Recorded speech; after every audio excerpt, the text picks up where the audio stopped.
Sejam todos bem-vindos ao canal Companheiros da Luz. Leitura do livro Nos Domínios da Mediunidade. Coleção A Vida no Mundo Espiritual, obra do Espírito André Luiz, por Chico Xavier. Iniciemos então a leitura do capítulo 16. Mandato mediúnico.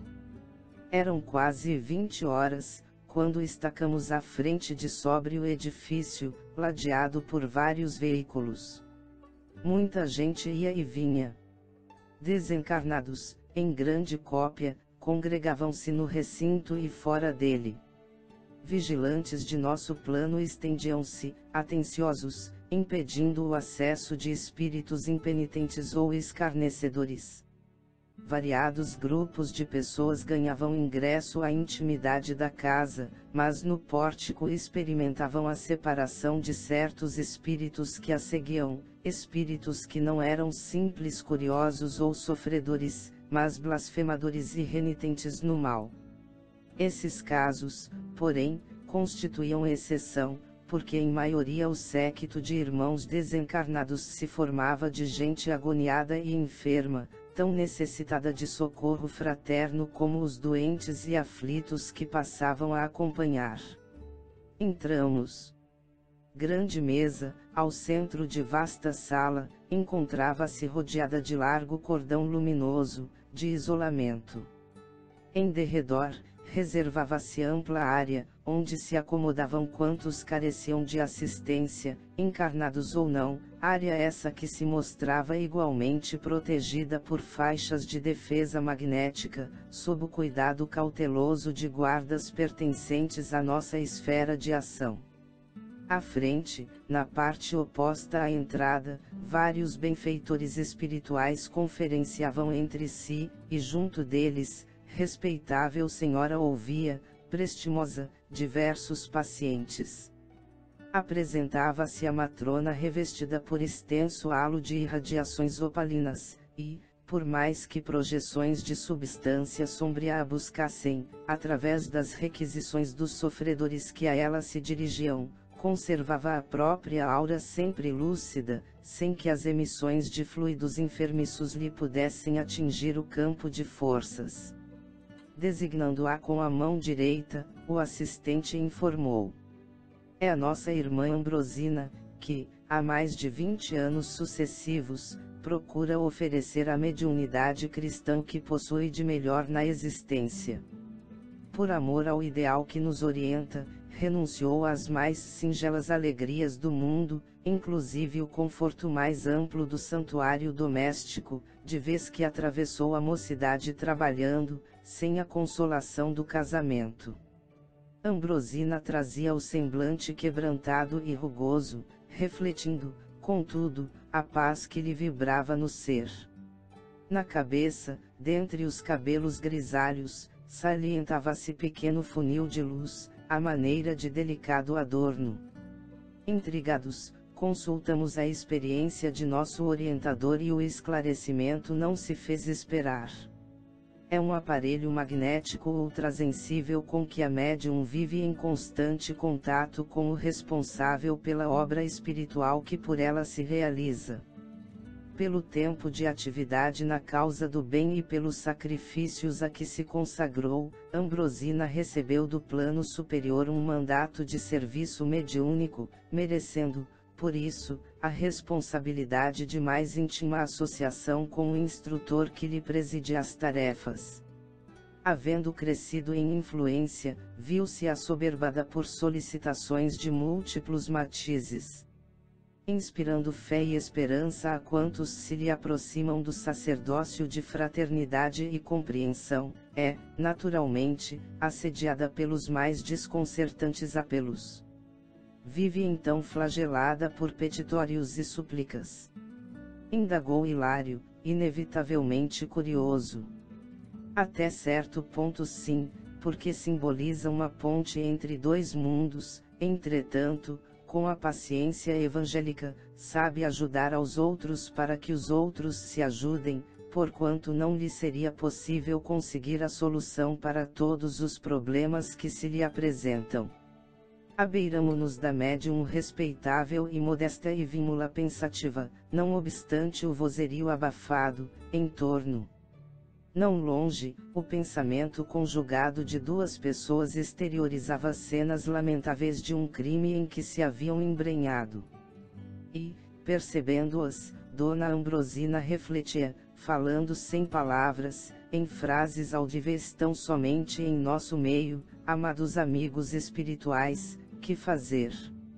Identifico nossos irmãos delinquentes e reconheço-lhes os compromissos. Um homem foi eliminado. Vejo-lhe a agonia retratada na lembrança dos responsáveis. Que estarão buscando aqui nossos infortunados companheiros, foragidos da justiça terrestre. Reparávamos que a médium temia perder a harmonia vibratória que lhe era peculiar. Não desejava absorver-se em qualquer preocupação acerca dos visitantes mencionados. Foi então que um dos mentores presentes se aproximou e tranquilizou-a. Ambrosina, não receie. Acalme-se. É preciso que a aflição não nos perturbe. Acostume-se a ver nossos irmãos infelizes na condição de criaturas dignas de piedade. Lembre-se de que nos achamos aqui para auxiliar, e o remédio não foi criado para os sãos. Compadeça-se, sustentando o próprio equilíbrio. Somos devedores de amor e respeito uns para com os outros, e quanto mais desventurados, de tanto mais auxílio necessitamos. É indispensável receber nossos irmãos comprometidos com o mal, como enfermos que nos reclamam carinho. A médium aquietou-se. Passou a conversar naturalmente com os frequentadores da casa. Aqui, alguém desejava socorro para o coração atormentado ou pedia cooperação em benefício de parentes menos felizes. Ali, suplicava-se concurso fraterno para doentes em desespero, mais além, surgiam requisições de trabalho assistencial. Dona Ambrosina consolava e prometia.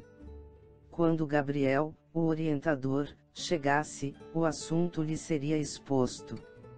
De certo, traria a colaboração necessária. Não decorreram muitos minutos e Gabriel, o mais categorizado mentor da casa, deu entrada no recinto, acompanhado por grande séquito de amigos. Acomodaram-se em palestra afetiva à frente da mesa. Aí reunidas, as entidades de vida mental mais nobre, estabeleciam naturalmente larga faixa de luz, inacessível às sombras que senhoreavam a maioria dos encarnados e desencarnados da grande reunião.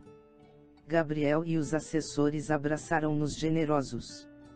Dir-se-ia partilhávamos brilhante festividade, tão vivo se mostrava a alegria dos instrutores e funcionários espirituais da instituição. O trato com doentes e sofredores dos dois planos não lhes roubava a esperança, a paz, o otimismo. Compareciam ali, com o abnegado e culto orientador, a quem Aulus não regateava os seus testemunhos de veneração, médicos e professores, enfermeiros e auxiliares desencarnados, prontos para servir na lavoura do bem. Irradiavam tanta beleza e alegria, que Hilário, tão deslumbrado quanto eu, retornou às perguntas que lhe caracterizavam o temperamento juvenil. Aqueles amigos, considerando as mensagens de luz e simpatia que projetavam de si mesmos, seriam altos embaixadores da divina providência. Desfrutavam, acaso, o convívio dos santos. Viveriam em comunhão pessoal com o Cristo. Teriam alcançado a condição de seres impecáveis. O assistente sorriu bem-humorado, e esclareceu. Nada disso. Com todo o apreço que lhes devemos, é preciso considerar que são vanguardeiros do progresso, sem serem infalíveis. São grandes almas em abençoado processo de sublimação, credoras de nossa reverência pelo grau de elevação que já conquistaram, contudo, são espíritos ainda ligados à humanidade terrena e em cujo seio se corporificarão, de novo, no futuro, através do Instituto Universal da Reencarnação, para o desempenho de preciosas tarefas. No entanto, à frente da assembleia de criaturas torturadas que observamos, são eles luminares isentos de errar. Não, acentuou Aulus, compreensivo. Não podemos exigir deles qualidades que somente transparecem dos espíritos que já atingiram a sublimação absoluta. São altos expoentes de fraternidade e conhecimento superior, porém, guardam ainda consigo probabilidades naturais de desacerto. Primam pela boa vontade, pela cultura e pelo próprio sacrifício no auxílio incessante aos companheiros reencarnados, mas podem ser vítimas de equívocos, que se apressam, contudo, a corrigir, sem a vaidade que, em muitas circunstâncias, prejudica os doutos da terra. Aqui temos, por exemplo, variados médicos sem o envoltório da experiência física. Apesar de excelentes profissionais, devotados e beneméritos na missão que esposarão, não seria, contudo, admissível fossem promovidos, de um instante para outro, da ciência fragmentária do mundo à sabedoria integral. Com a imersão nas realidades da morte, adquirem novas visões da vida, alargam-se-lhes os horizontes da observação. Compreendem que algo sabem, mas esse algo é muito pouco daquilo que lhes compete saber. Entregam-se, desse modo, a preciosas cruzadas de serviço, e dentro delas, ajudam e aprendem. Trabalhadores de outros círculos da experiência humana encontram-se no mesmo regime. Auxiliam e são auxiliados. Não poderia ser de outro modo. Sabemos que o milagre não existe como derrogação de leis da natureza. Somos irmãos uns dos outros, evolvendo juntos, em processo de interdependência, no qual se destaca o esforço individual. Nessa altura do esclarecimento que registrávamos felizes, Dona Ambrosina sentara-se ao lado do diretor da sessão, um homem de cabelos grisalhos e fisionomia simpática, que havia organizado a mesa orientadora dos trabalhos com 14 pessoas, em que transpareciam a simplicidade e a fé. Enquanto Gabriel se postava ao lado da médium, aplicando-lhe passes de longo circuito, como a prepará-la com segurança para as atividades da noite, o condutor da reunião pronunciou sentida prece. Em seguida, foi lido um texto edificante de livro doutrinário, acompanhado por breve anotação evangélica, em cuja escolha preponderou a influência de Gabriel sobre o orientador da casa. Da leitura global distinguia-se a paciência por tema vivo. E, realmente, a Assembleia, examinada no todo, mostrava-se flagelada de problemas inquietantes, reclamando a chave da conformação para alcançar o reequilíbrio. Dezenas e dezenas de pessoas aglomeravam-se, em derredor da mesa, exibindo atribulações e dificuldades. Estranhas formas pensamentos surgiam de grupo a grupo, denunciando-lhes a posição mental. Aqui, dardos de preocupação, estiletes de amargura, nevoeiros de lágrimas. Acolá, obsessores enquistados no desânimo ou no desespero, entre agressivos propósitos de vingança, agravados pelo temor do desconhecido. Desencarnados em grande número suspiravam pelo céu, enquanto outros receavam o inferno, desajustados pela falsa educação religiosa recolhida no plano terrestre. Vários amigos espirituais, junto aos componentes da mesa diretora, passaram a ajudá-los na predicação doutrinária, com bases no ponto evangélico da noite, espalhando, através de comentários bem feitos, estímulos e consolos. Fichas individuais não eram declinadas, entretanto percebíamos claramente que as pregações eram arremessadas ao ar, com endereço exato. Aqui, levantavam um coração caído em desalento, ali, advertiam consciências descuidadas, mais além, renovavam o perdão, a fé, a caridade, a esperança. Não faltavam quadros impressionantes de espíritos perseguidores, que procuravam hipnotizar as próprias vítimas, precipitando-as no sono provocado, para que não tomassem conhecimento das mensagens transformadoras, ali veiculadas pelo verbo construtivo. Muitos médiuns funcionavam no recinto, colaborando em favor dos serviços de ordem geral a se processarem harmoniosos. Todavia, observávamos que Dona Ambrosina era o centro da confiança de todos e o objeto de todas as atenções. Figurava-se, ali, o coração do santuário, dando e recebendo, ponto vivo de silenciosa junção entre os habitantes de duas esferas distintas. Junto dela, em oração, foram colocadas numerosas tiras de papel. Eram requerimentos, anseios e súplicas do povo, recorrendo à proteção do além, nas aflições e aperturas da existência. Cada folha era um petitório agoniado, um apelo comovedor. Entre Dona Ambrosina e Gabriel destacava-se agora extensa faixa elástica de luz azulínea, e amigos espirituais, prestos na solidariedade cristã, nela entravam e, um a um, tomavam o braço da medianeira, depois de lhe influenciarem os centros corticais, atendendo, tanto quanto possível, aos problemas ali expostos. Antes, porém, de começarem o trabalho de resposta às questões formuladas, um grande espelho fluídico foi situado junto da médium, por trabalhadores espirituais da instituição, e na face dele, com espantosa rapidez, cada pessoa ausente, nomeada nas petições da noite, surgia ante o exame dos benfeitores que, à distância, contemplavam-lhe a imagem, recolhiam-lhe os pensamentos e especificavam-lhe as necessidades, oferecendo a solução possível aos pedidos feitos. Enquanto cultos companheiros de fé ensinavam o caminho da pacificação interior, sob a inspiração de mentores de nosso plano, Dona Ambrosina, sob o comando de instrutores que se revezavam no serviço assistencial, psicografava sem descanso. Equilibrara-se o trabalho no recinto, e com isso, entendemos que havia reaparecido ocasião adequada para as nossas indagações.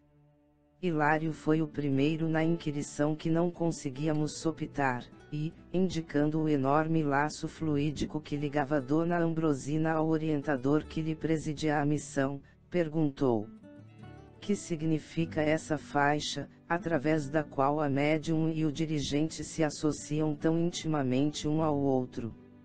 Aulus, com a tolerância e a benevolência habituais, elucidou: o desenvolvimento mais amplo das faculdades medianímicas exige essa providência.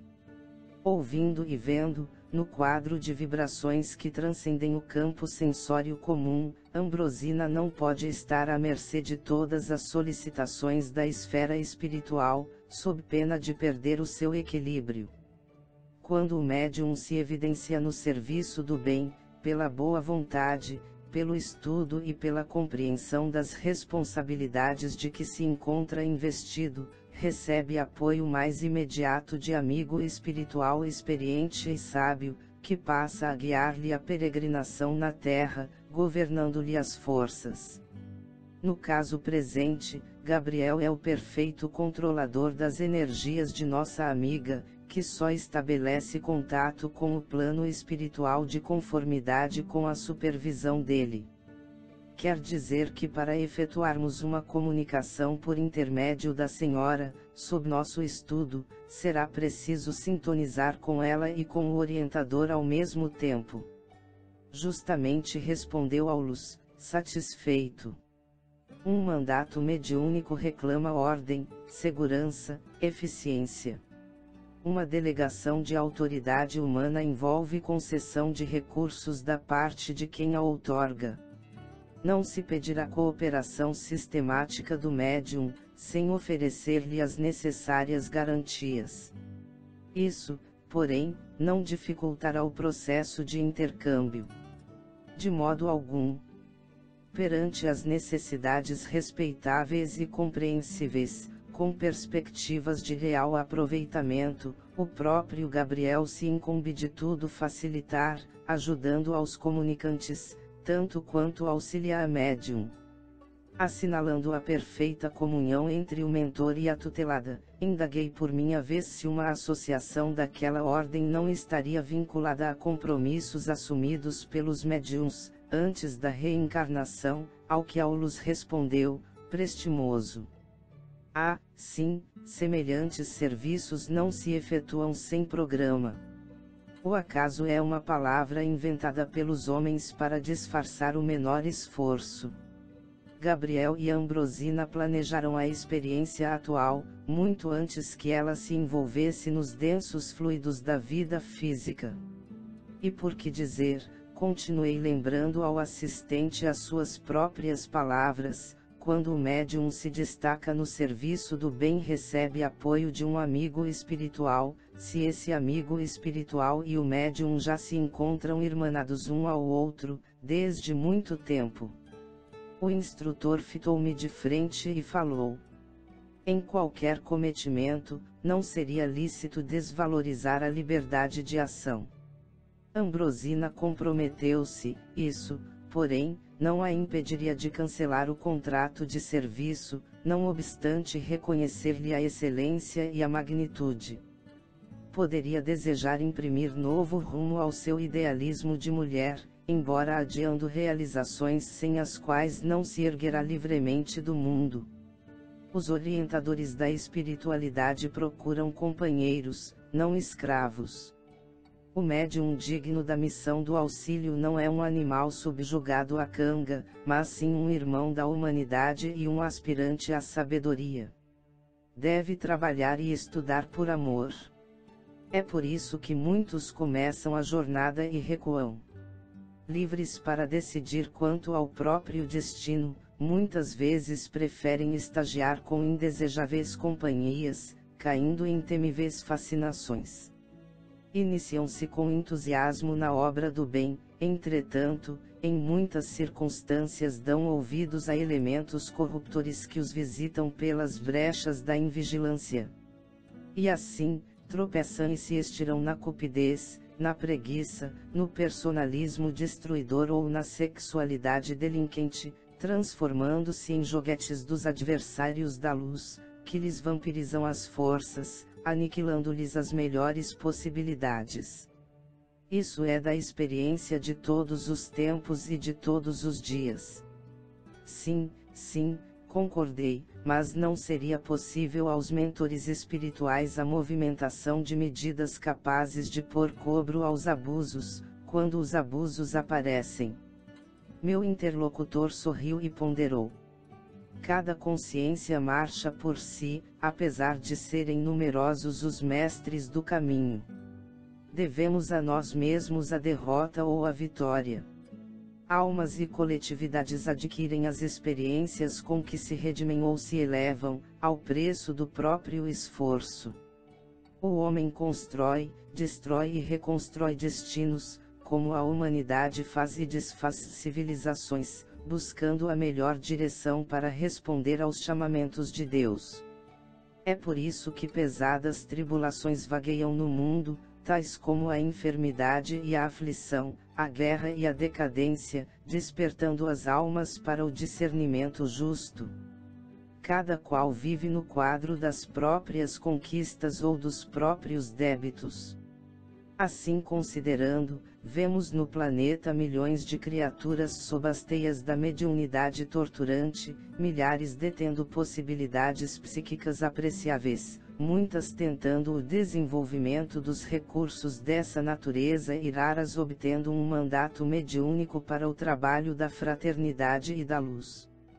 E, segundo reconhecemos, a mediunidade sublimada é serviço que devemos edificar, ainda que essa gloriosa aquisição nos custe muitos séculos.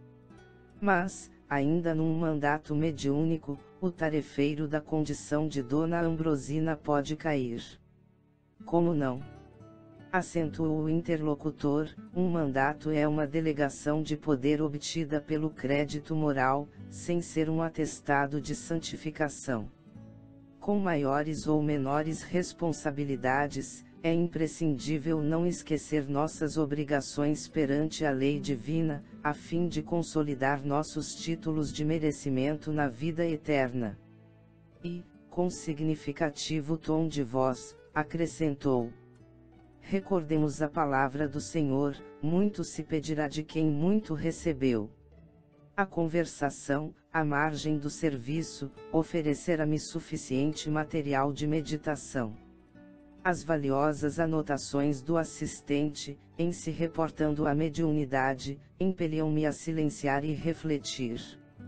Isso, porém, não acontecia com o meu companheiro, porque Hilário, fixando o espelho fluídico em que os benfeitores do nosso plano recolhiam informações rápidas para respostas às consultas, solicitou de nosso orientador alguma definição sobre o delicado instrumento, que funcionava às mil maravilhas, mostrando quadros com pessoas angustiadas ou enfermas, de momento a momento.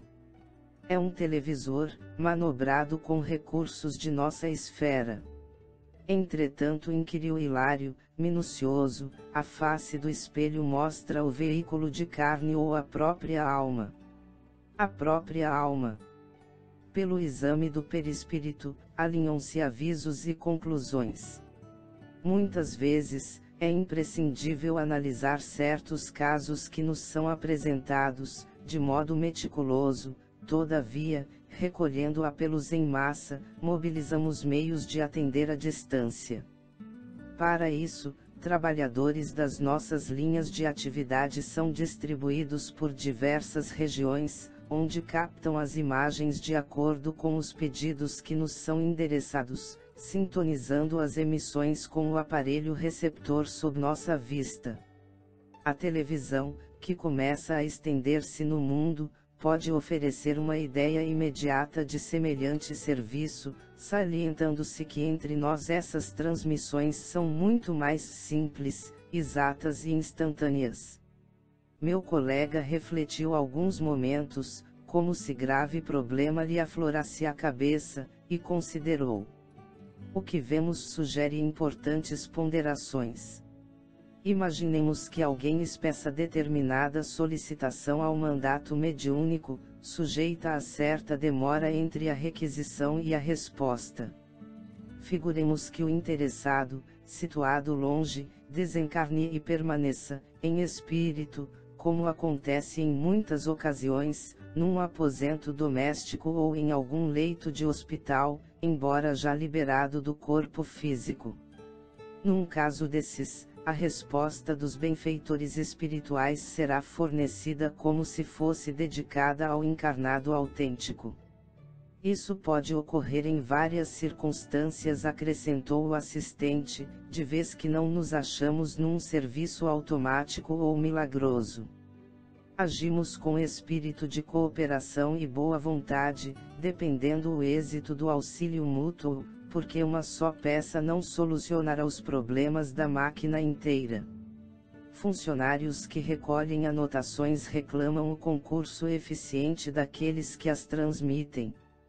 Muitas vezes, a longa distância, a criatura em sofrimento é mostrada aos que se propõem socorrê-la e os samaritanos da fraternidade, em virtude do número habitualmente enorme dos aflitos, com a obrigação de ajudar, de improviso, não podem, de momento, ajuizar se estão recebendo informes acerca de um encarnado ou de um desencarnado, sobretudo quando não se acham laureados por vastíssima experiência. Em certas situações, os necessitados exigem auxílio intensivo em pequenina fração de minuto. Assim sendo, qualquer equívoco desse jaez é perfeitamente admissível. Mas, isso, tornou Hilário, não seria perturbar o serviço da fé. Se fôssemos nós, os encarnados, não julgaríamos tal acontecimento como sendo inútil resposta enviada a um morto. Não, Hilário, não podemos situar a questão nestes termos. Quem busca sinceramente a fé, encontra o prêmio da compreensão clara e pacífica das coisas, sem prejudicar-se diante de contradições superficiais e aparentes. Nesse ponto do diálogo, o assistente meditou um instante e observou. Mas se os consulentes são exemplares de leviandade e má-fé, abeirando-se do trabalho mediúnico no propósito deliberado de estabelecer a descrença e a secura espiritual, semelhantes resultados, quando se verificam, servem para eles como justa colheita dos espinhos que plantam, de vez que abusam da generosidade e da paciência dos espíritos amigos e recolhem para si mesmos a negação e a tortura mental. Quem procura a fonte límpida, arremessando-lhe lodo à face, não pode, em seguida, obter a água pura. Hilário, satisfeito, silenciou. E porque 2 médiuns de cura passassem a socorrer doentes em sala próxima, enquanto Dona Ambrosina e os oradores cumpriam seus edificantes deveres, procuramos o serviço de passes magnéticos, a cata de novos conhecimentos. Chegamos ao final deste capítulo. Não percam o próximo de número 17. Serviço de passes. Muito obrigado, boa reflexão, que Jesus abençoe a todos.